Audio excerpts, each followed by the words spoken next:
মহিলা মাদ্রাসার আবাসিক ব্যবস্থাপনা নিয়ে প্রায় বিতর্ক তৈরি হয়। এ ব্যাপারে আপনার দৃষ্টিভঙ্গি জানতে চাই। আবাসিক মহিলা মাদ্রাসা সম্পর্কে আপনার সার্বিক অভিমত কি? আমাদের বোনদের দিন শেখার অধিকার আছে, প্রয়োজন আছে।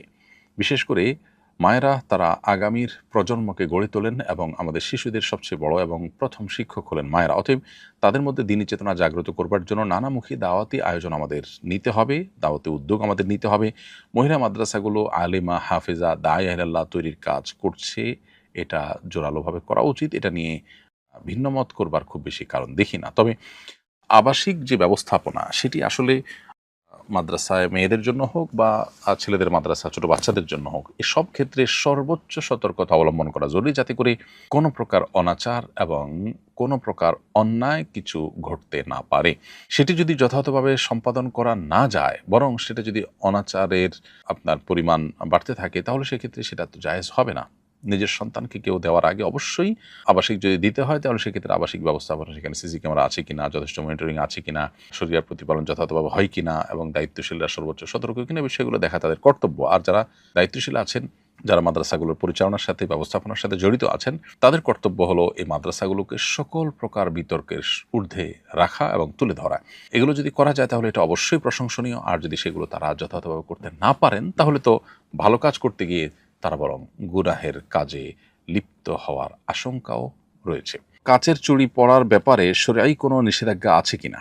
আমার শ্বশুর বলেন কাচের চুড়ি পরা নাকি হারাম, এর আওয়াজ নাকি বাদ্যযন্ত্রের মতো। এই প্রশ্ন উত্তর হলো যে কাচের চুড়ি পরা এটা শরিয়ার দৃষ্টিকোণ থেকে নাজায়েজ কোনো কাজ নয়। কেউ যদি নিষেধ করে থাকেন, সেটি একান্তই তার না জানার কারণে তিনি বলেছেন বা ধারণা থেকে তিনি বলেছেন। কাচের চুড়ি একটি আরেকটির সাথে ঘর্ষণের ফলে বা স্পর্শ হওয়ার ফলে যে আওয়াজ সৃষ্টি হয়, সে আওয়াজটার কারণে এটা বাদ্যযন্ত্রের আওয়াজ মনে করে এটাকে নিষিদ্ধের আওতায় ফেলার কোনো সুযোগ নেই। মানুষের দৈনন্দিন জীবনে দুটি পাতিলের সাথে পাতিল বহন করতে গিয়ে, রাখতে গিয়ে এরকম আওয়াজ তৈরি হতে পারে। এরকম আরো বহু আওয়াজ তৈরি হতে পারে। এগুলোকে শরিয়া আমাদের জন্য নিষিদ্ধ ঘোষণা করেনি। বিধায় এটা যদি কেউ বলে থাকে, সেটা তিনি বাড়াবাড়ি করেছেন। তবে কোনো চুড়িতে যদি কখনো কোনো বাদ্যযন্ত্রের আওয়াজ যদি সেখানে সেট করা থাকে আর সেটা বাজে, সেটা তো ভিন্ন বিষয়। সেটা নিষিদ্ধের আওতায় পড়বে। বিবাহের অলিমা কখন করা সুন্নত? বিবাহের কত দিনের মধ্যে অলিমা করা যাবে? উত্তর হলো বিবাহের আগের সময় থেকেই মূলত অলিমা করা যায়। তবে রাত্রি যাপনের পর অলিমা করা উত্তম এবং মুস্তাহাব। আর নববধূ যতদিন নববধূ থাকে, নববধূর আবহাওয়া পরিবেশ থাকে, ততদিনের মধ্যেও অলিমা করা যেতে পারে। অতএব অলিমা করার বিষয়টি একেবারে নির্দিষ্ট একটা সময়ের জন্য ফিক্সড, এর একটু আগে বা পরেও করা যাবে না, ব্যাপারটা সেরকম না। যদিও উত্তম সময় হলো রাত্রি যাপনের পর। বাসার ছোট শিশুরা পেশাব করার পর পানি ব্যবহার করে না, যার ফলে তাদের কাপড়ে পেশাব লেগে থাকে। এমন শিশুদের কোলে নিলে আমার পোশাক বা শরীর নাপাক হবে কিনা, নাপাকি লেগেছে কিনা এ বিষয়ে নিশ্চিত না হলে বা কাপড় শুকনো থাকলে পবিত্রতার বিধান কি? খুবই গুরুত্বপূর্ণ একটি প্রশ্ন। প্রিয় দর্শক, এই প্রশ্ন উত্তরে বলতে চাই, আমাদের ছোট শিশুরা পেশাব করার পর যদি তাদের প্যান্টে, কাপড়ে পেশাব লেগে থাকে, ভিজে যায়, প্রথমত সেটি শুকিয়ে যাওয়ার পর যদি আমরা তাদেরকে কোলে নেই এবং এর কোনো দুর্গন্ধ আলামত কোনো কিছু আমাদের কাপড়ে, পোশাকে সেভাবে দৃশ্যমান না হয়, তাহলে সেক্ষেত্রে আমরা পবিত্র আছি, আমাদের পোশাক আশাক নাপাক হয়নি, সেটি আমরা ধরে নিব এবং সেটি পাক হিসেবে বিবেচিত হবে। আর যদি তাদের পোশাকের যে আর্দ্রতা বা নাপাকি, সেটা আমাদের কোলে নেওয়ার ফলে যদি আমাদের শরীরে বা কাপড়ে লেগে ভিজে যায়, তাহলে সেক্ষেত্রে অবশ্যই যে অংশটুকু ভিজেছে সেটুকু নাপাক হিসেবে বিবেচিত হবে এবং সেটি ধুয়ে পাক করতে হবে।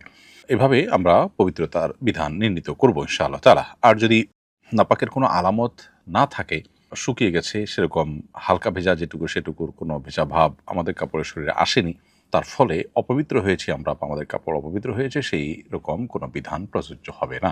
এরপরে প্রশ্ন হলো, কুপ্রবৃত্তি নিয়ন্ত্রণ করার উপায় কি? কুপ্রবৃত্তি নিয়ন্ত্রণ করবার জন্য আমাদেরকে নিজের বিরুদ্ধে নিজের সংগ্রাম চালাতে হবে। অর্থাৎ নিজের নফস বা আমার প্রবৃত্তি কোনো কিছু চাইলেই সেটা আমি করব, ব্যাপারটা সেরকম না। যদি সেটি নিষিদ্ধ হয়, হারাম হয়, তাহলে সেটা থেকে বেঁচে থাকার জন্য আত্মসংগ্রাম চালাতে হবে, মনের বিরুদ্ধে চলার চেষ্টা করতে হবে। এক্ষেত্রে আমাদের জন্য সবচেয়ে বড় বাধা হলো শয়তানের ওয়াসওয়াসা এবং শয়তানের ফাঁদগুলো। এজন্য একজন ইমানদার কুপ্রবৃত্তিকে নিয়ন্ত্রণে রাখবার জন্য নিজের প্রচেষ্টার পাশাপাশি শয়তান যেন কোনোভাবে তাকে দুর্বল করে ফেলতে না পারে, শয়তান যেন কোনোভাবে তার উপরে প্রভাব বিস্তার করতে না পারে, সেজন্য সচেষ্ট থাকতে হবে।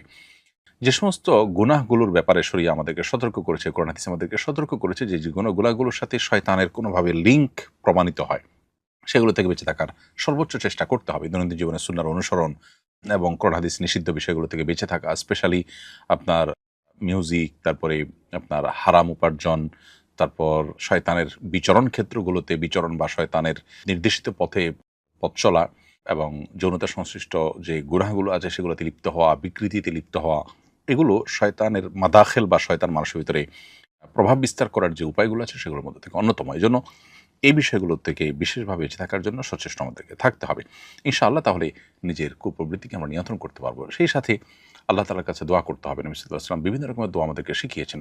আল্লাহুম্মা আতি নফসি তাকওয়াহা ওয়া যাক্কিহা ওয়া আনতা খায়রু মান যাক্কাহা। আল্লাহ, আপনি আমার নফসকে পবিত্র করুন, আপনি সর্বোত্তম পবিত্রকারী নফসের জন্য। এছাড়া নবী সাল্লাল্লাহু আলাইহি ওয়াসাল্লাম দোয়া শিখিয়েছেন আমাদেরকে, আল্লাহুম্মা আলহিমনি রুশদি, আল্লাহ আমার নফসকে, আমার প্রবৃত্তিকে ভালো কাজে চলার জন্য আপনি পথনির্দেশ করুন, এবং ওয়ালা তাকিলনি ইলা নাফসি তরফাতে আইন, আল্লাহ আমার নিজের প্রতি, অন্য আরেকটা দোয়ার অংশ এটি, ওয়ালা তাকিলনি ইলা নাফসি তরফাতে আইন, আল্লাহ আমার নিজের নফসের কুপ্রবৃত্তির গোলাম যেন আমি না হই, সে যেন তার কথা মতো যেন একটা মুহূর্ত আমি না চলি, বরং কুপ্রবৃত্তি বা খারাপ মনোবাসনা যেটি, এটি থেকে যেন আমি বেঁচে থাকতে পারি। সেজন্য নবী আলাইহিস সালামের শেখানো যাবতীয় দোয়াগুলো আমরা আল্লাহর কাছে নিবেদন করব ইনশাআল্লাহ তাআলা। আমি আলট্রাসোনোগ্রাফি ডাক্তার। বিভিন্ন নারীদের আলট্রাসোনোগ্রাফি ফুটেজ আমি আমার পেজে আপলোড করে ডাক্তারি পরামর্শ দিতে চাচ্ছি, যাতে আমার কাছে আলট্রাসোনোর জন্য বেশি রোগী আসে। এক্ষেত্রে রোগীর শরীরের বাইরের কোনো অংশ দেখাবো না, শুধু পেটের ভেতরের অংশ দেখাবো। এবার ভিডিও বানিয়ে কি আপলোড করা যাবে? যেহেতু এটা আসলে পর্দার অন্তর্ভুক্ত নয়, আলট্রাসোনোগ্রাফিতে যে শরীরের ভেতরের অংশ দেখা যায়, এটা বিশেষ করে আপনার সাধারণ যে আলট্রাসোনোগ্রাফি হয়ে থাকে সেখানে আবসা আবসা যে শুধুমাত্র ডামি টাইপের কিছু শরীরের ছাপটা বোঝা যায়, এটা আসলে চোখের পর্দার আওতাভুক্ত নয়। এটা দেখলে গুনাহ হয়, ব্যাপারটা সেরকম না।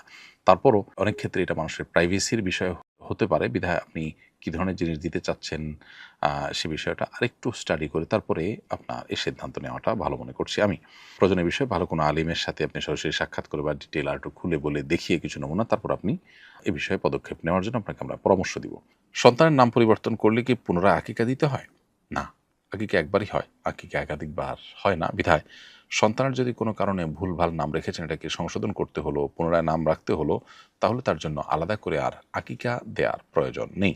বরং আকিকা আগেরটাই চলবে, আর আপনি নাম শুধুমাত্র অর্থবহ কোনো নাম না রেখে থাকলে বা নিষিদ্ধ শরিয়াত আলোকে এরকম কোনো নাম রেখে থাকলে পরবর্তীতে যখন জানতে পারবেন সেটিকে আপনি পরিবর্তন করবেন। এর জন্য অফিসিয়াল প্রসিডিউর যা আছে সেটা আপনি মেনটেন করবেন, কিন্তু আকিকা দেওয়ার কোনো নির্দেশনা আর নেই। আপনি নামটা পরিবর্তিত হয়েছে যে মানুষকে জানাবার জন্য যদি খাবার দাবার আয়োজন করেন, সেটা একান্ত আপনার ব্যাপার, কিন্তু শরীয়ত আপনাকে আলাদা কোনো আকিকার নির্দেশনা দেয় না নাম পরিবর্তন করা উপলক্ষে। আসুন্নাহ ফাউন্ডেশন, উম্মার স্বার্থে সুন্নাহর সাথে।